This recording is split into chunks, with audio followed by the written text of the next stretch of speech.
Bapak Ibu yang dikasihi oleh Tuhan, mari kita lihat firman Tuhan di dalam Mazmur nomor 69. Mau kita membaca mulai dari ayatnya yang ke-30 sampai ayatnya yang ke-37. Saudara, di sini kita melihat bersama bahwa kadangkala banyak hal yang kita alami dalam kehidupan ini ya. Itu juga dialami oleh Raja Daud ya.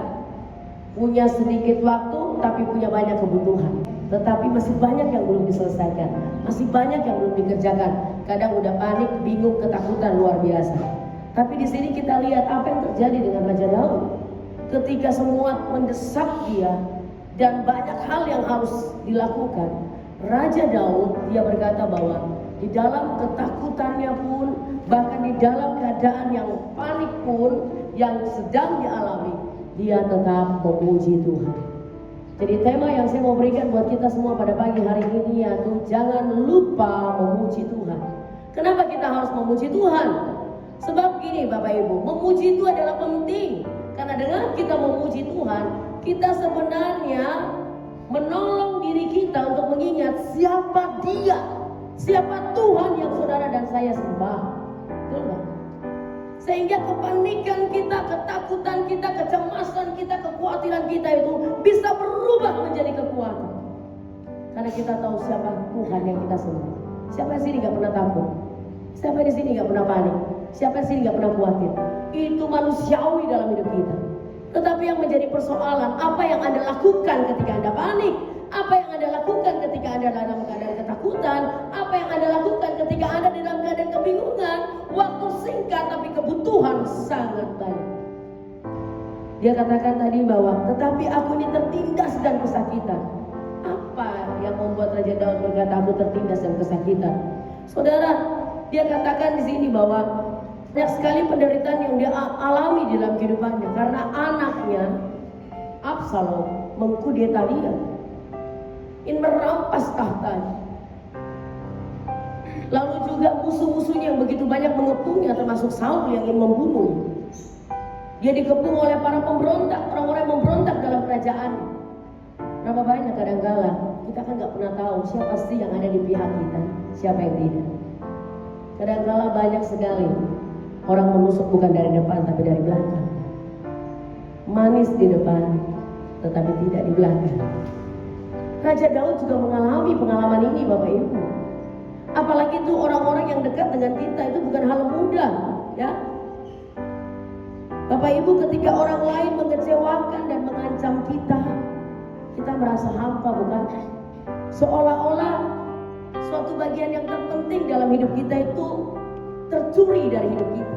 Ada yang hilang dari hidup kita. Ketika orang mengecewakan bahkan mengancam kita. Lalu ketika orang lain menghancurkan kepercayaan yang telah kita berikan kepadanya, itu juga bukannya menghancurkan semangat kita, bukan? Kita memberikan kepercayaan kepada orang, tapi ternyata kepercayaan itu tidak bisa dibuat dengan baik. Dan itu sepertinya menghancurkan semangat kita, karena kita udah berharap. Begitu juga ketika orang mengecewakan bahkan mengancam kita, itu seperti separuh hidup kita hilang. Tapi saudara tahu apa yang dilakukan oleh Raja Daud? Dia memuji Allah. Ayat yang ke-31 dia berkata, aku akan memuji-muji nama Allah dengan nyanyian. Jadi saudara, makanya penting kenapa kita itu suka menyanyi. Orang Kristen itu kayak film media. Dengan memuji Tuhan, saudara mengingat siapa Tuhan. Dan yang kedua, dengan kita memuji Tuhan, saudara dan saya membuat kita menyembah dan juga mengakui Tuhan dalam hidup kita. Atau kalau kita tahu dia Tuhan yang besar, tidak ada kata lain selain sujud di altarnya, ku bawa hidupku, ku terima anugerahnya, ya ampuniku dan bebaskanku. Kita sadar siapa diri kita, debu dan abu, dan dia Tuhan yang besar. Dia layak kita sembah. Jadi jangan marah-marah, Tuhan kenapa engkau ambil suami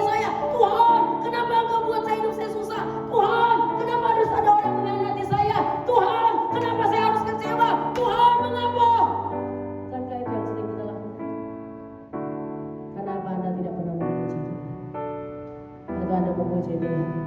Ketika suamimu dipanggil, anakmu, istrimu dipanggil.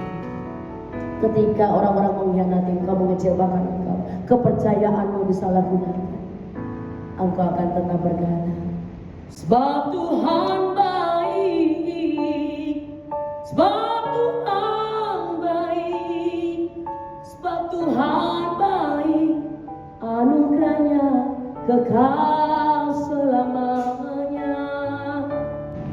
Saya tidak menggantungkan iman saya kepada keluarga. Saya tidak menggantungkan iman saya kepada orang lain.